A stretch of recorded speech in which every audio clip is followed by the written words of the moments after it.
Assalamualaikum warahmatullahi wabarakatuh. Kita akan membahas mengenai masalah bagaimana sih instalasi pompa ke tangki. Khususnya ini untuk liquid-liquid yang memiliki nilai vaporisasi yang cukup tinggi ya, sehingga dia mudah menguap. Nah, ini kan harus ada treatment khusus dan kita harus banyak-banyak memperhatikan mengenai bagaimana instalasinya ya. Seperti misalnya untuk pompa-pompa di LPG, makanya saya ambil dari sebuah engineering guide-nya dari Chorken ya. Ini sudah sangat berpengalaman di bidang per LPG-an, sehingga nanti kita akan melihat bagaimana instalasi-instalasi yang direkomendasikan ya. Dan ini mungkin bagus untuk kita ya, untuk sekedar memberikan ya, untuk ingat-ingat kita lah, supaya next kalau siapa tahu video ini akan dibutuhkan ketika kita menghadapi suatu kasus yang sama ya. Oke, kita akan mulai saja dengan kasus yang berikut ini. Baik, yang pertama adalah kita melihat di sini yang disebut sebagai instalasi di suction. Instalasi di suction ya. Instalasi di suction itu seperti apa? Kita akan melihat. Jadi kalau instalasi itu di suction, ini yang direkomendasikan adalah pipanya besar. Ya, pipanya besar, kemudian dikasih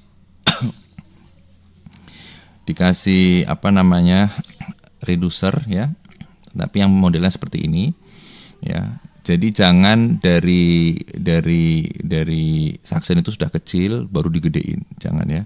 Tetapi usahakan dia tetap besar. Jadi sebesar mungkin sesuai dengan velocity yang diinginkan ya. Ini beda, bisa dibedakan. Oke, langsung saja. Berikutnya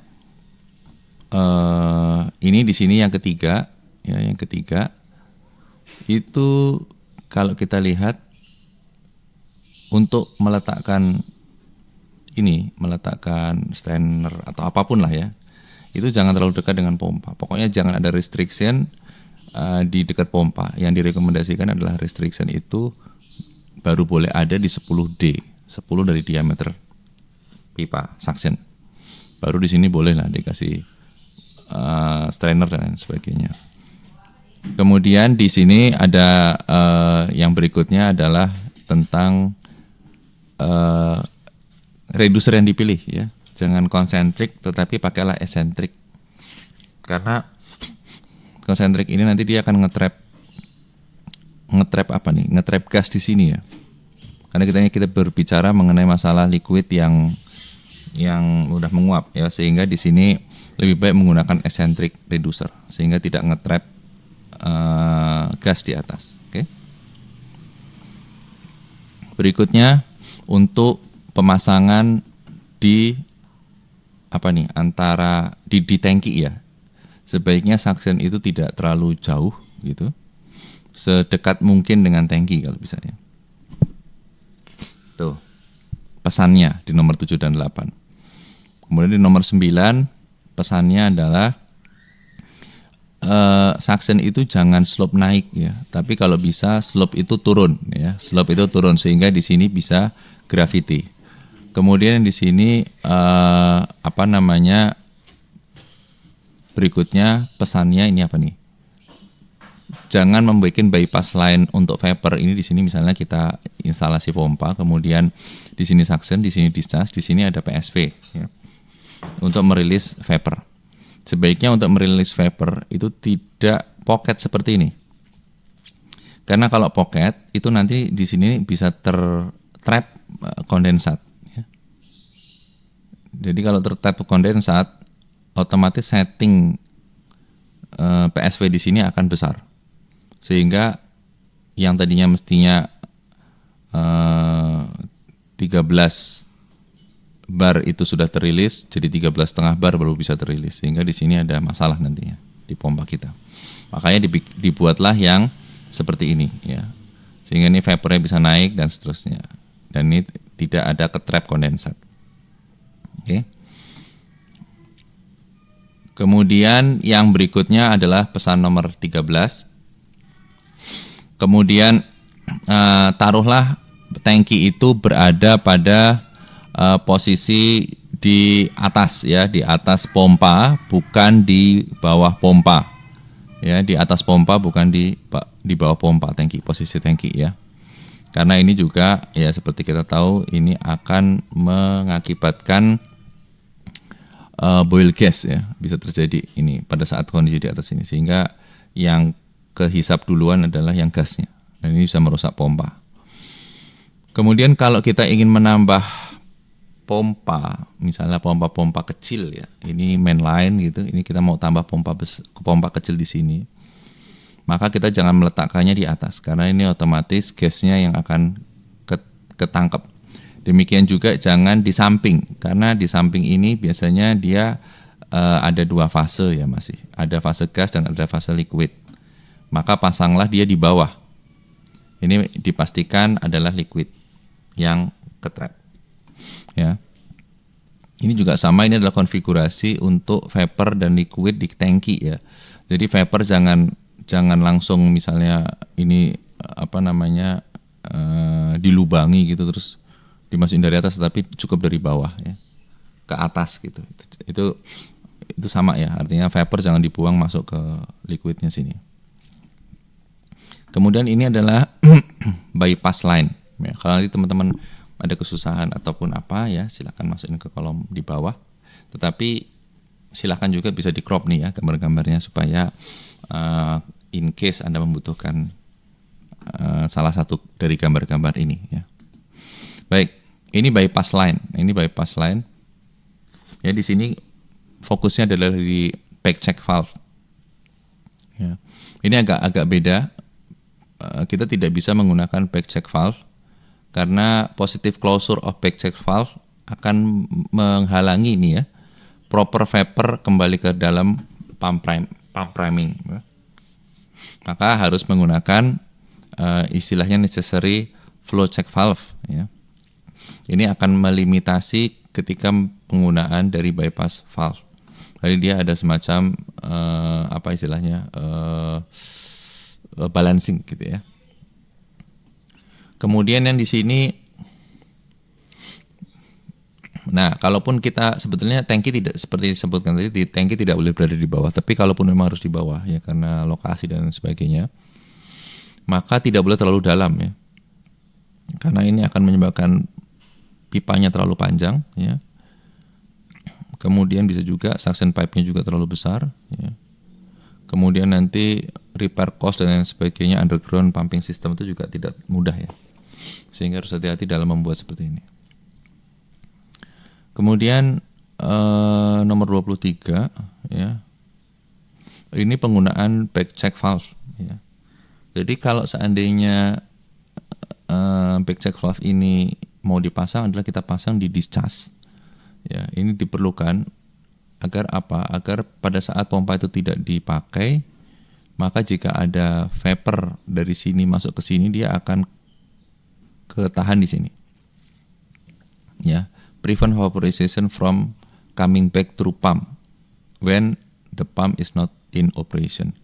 Ya, kalau pada saat operation tidak ada vapor ya, sehingga aman-aman saja. Tapi begitu ini dia akan sehingga semacam bisa hammering dan sebagainya, ini bisa akan ketrap di sini ya back check valve-nya. Jadi jangan tanpa, karena ini nanti akan masuk dan akan menghantam ke sudu impeller di sini si vapornya. Kemudian yang di sini, ini penempatannya ya. Ini untuk dari vessel misalnya mau masuk ke dua pompa kecil begitu ya. Maka kalau dibuat semacam lain sebaiknya memang yang 45 derajat ya. Ini yang bagus nih. Kalau yang 90 bisa, tetapi ya lebih bagus kalau ada yang 45 derajat. Ya masuknya, suction line-nya. Karena ini untuk ya kita tahu kalau menghitung pressure drop di sini akan jauh lebih besar ketika kita berhadapan dengan 90 gitu kan. Ada 290 di sini. Sorry, ini yang pertama T ya. T-nya pun T ini ya, T apa ya? Istilahnya apa? Yang langsung nabrak gitu ya, bukan branch. Nah, ini besar, kemudian kena 90 besar. Sedangkan kalau di sini kita hanya bermain dengan 90 dengan 45 kurang lebih ya, 45 dan 45. Oke. Kemudian kalau bisa ini ya, untuk meletakkan parallel pump ya, Itu kalau bisa ini lebih bagus lagi. Jadi kita meletakkannya satu suction langsung masuk ke tangki, satu suction langsung masuk ke tangki. Ya, jangan dicabang apalagi seperti ini nih. Ini susah karena biasanya ini akan rebutan antara pompa sini dengan pompa sini ya. Apalagi dia kalau bukan positive displacement, ini bisa rebutan ya. Kalau positive displacement dia relatif akan menerima apa yang sesuai dengan kapasitas dia. Ini berbahaya. Kemudian yang berikutnya ini adalah dari pemasangan yang tadi ya, PSV. Jangan dipasang di return line ke suction kembali gitu ya. Karena di sini nanti akan ada gas dan itu akan masuk ke suction. Sedangkan yang di sini mestinya, nah ini yang rekomendasinya dia langsung masuk ke tangki, ke top tangki. Oke. Nah ini juga sama. Ini ini empat konfigurasi ya. Ini yang tidak diizinkan. Bahwa kalau ke vaporizer ini kalau kita tidak install ini berbahaya seperti yang kita sebutkan tadi. Dia akan feedback, ini kan vaporize, dia bisa feedback masuk ke sini, ya kan. Kalau di sini ada vaporizer, ada ini juga berbahaya ya. Karena apa? Vapor yang akan terjadi akan nge-trap di sini, dan kalau besar tidak ada PSV ya. Sehingga dia tidak bisa rilis nih. Ini juga akhirnya ke-trap di sini. Karena PSV-nya ada di sini. Nah, makanya dibuatlah kalau bisa back check valve-nya ada persis di suction, sehingga ketika terjadi vapor yang besar dari vaporizer, dia akan bisa ke ini ya, sehingga ketika terjadi vapor besar dari downstream, dia tidak masuk ke suction, aman nih pompa. Tapi di satu sisi dia akan masuk ke bisa diselamatkan oleh PSV. PSV ini bisa digunakan untuk merilis tekanan masuk ke dalam tangki. Dan yang terbaik adalah masing-masing memiliki independence. Ya, independence. Jadi di sini adalah PSV ini hanya untuk dipompa sini saja. Sedangkan vaporizer ini nanti akan ditolong ini pressure bypass control valve gitu ya. Jadi ketika tekanan di sini tinggi langsung dirilis ke sana gitu. Ini yang terbaik ya, cuma ya lebih mahal gitu ya. Oke, nah ini adalah beberapa contoh by valve function ya yang ada di sini tadi. Ini bisa untuk